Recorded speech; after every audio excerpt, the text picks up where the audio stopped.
No, trust me, Commander. I'll be fine from here. Off you go now. Give us some privacy.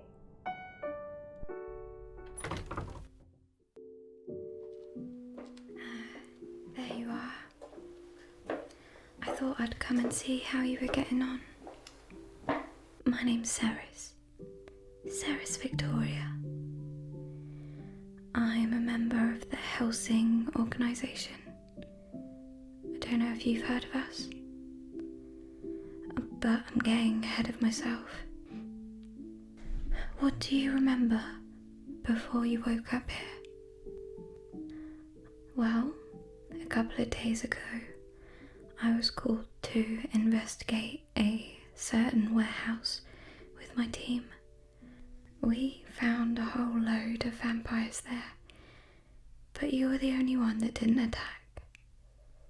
You hid in the corner. I could see the fear in your eyes, so I told them not to attack you. I've been there before, you know, scared of my new powers, unsure what was going on, frustrated by my lack of knowledge. So I decided I wouldn't let that happen to you. It seems like you've been turned into a vampire by something or someone. We don't know why, but the process isn't reversible, I'm afraid. You still have choices though. If you'd like, you can try and join us here at Hellsing. First though, I just need to run some tests.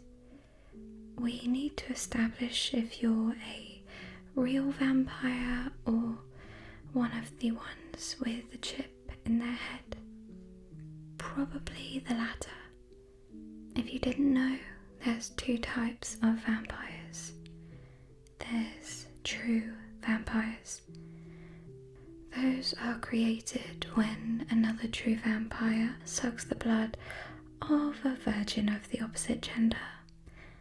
Very cliché, I know. That makes them a fledgling until they consume human blood, and then they become a true vampire when they are offered the blood of the vampire that created them. Complicated. That's alright. You probably don't have to worry about that. The vampires with chips, we call them freak chips, sorry, are simply imitations of vampires taken from the essence and implanted into a chip that's then inserted into a human's brain. The strength and abilities don't compare to true vampires, of course, but we have lots of humans working here at Hellsing, and your abilities would far outstrip them either way. You could be very helpful for us, no matter what you really are. First things first though, let me run these tests.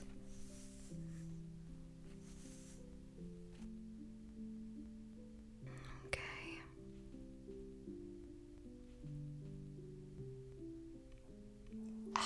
Just here, I can see the incision mark.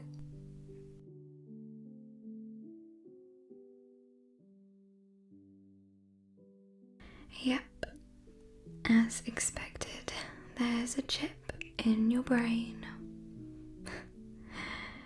I don't know what else I expected.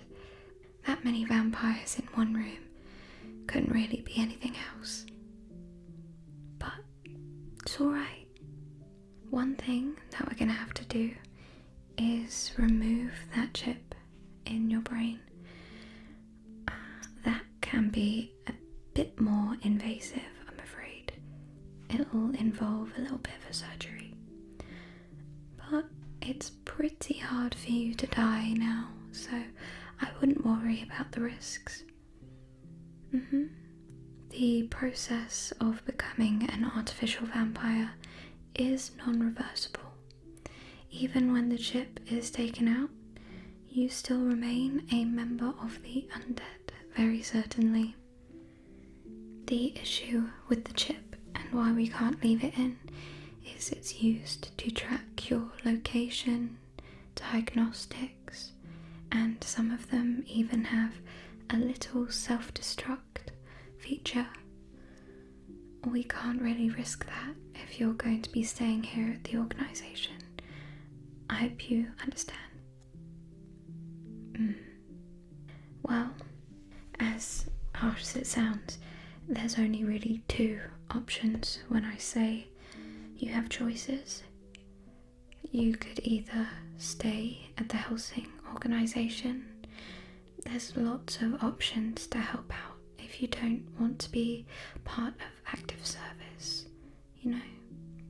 You could drive, cook, clean.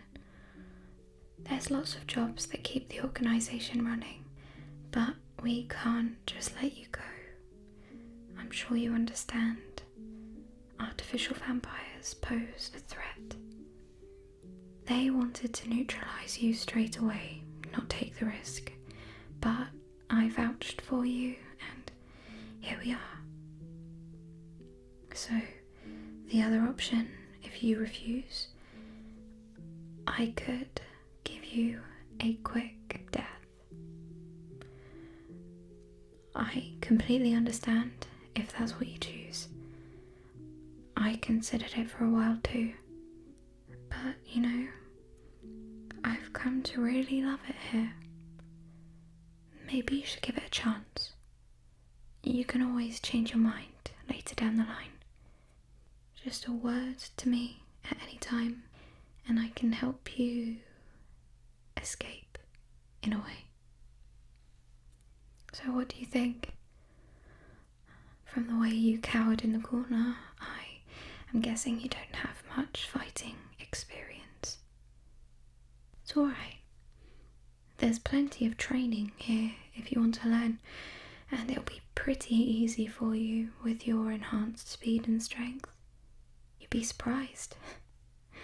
I remember when I first transformed, somebody handed me this massive gun. It was twice my size, and having just awakened my powers, I looked at him like he was crazy when he tried to hand it to me. Then he put it in my hand. I thought it was made of plastic. I asked if it was a new model. If that's what you decide, just know that I'm going to be here supporting you every step of the way. I don't mean for this to sound callous, but it would also be a valuable opportunity for us to learn a bit more about artificial vampires, what you can and can't do, your strengths and weaknesses. You don't get to learn too much when you're just fighting to the death all the time. So, what do you say? Good. I'm glad to hear it. Well then, in that case, I will inform the relevant authorities and arrange with the doctor for a small operation just to get that chip taken out your head. How's that sound? I can hold your hand if you like. I won't let you be alone, not like I was. Right, I'll be back soon, okay? You hang tight, and after that I'll show you around your new home.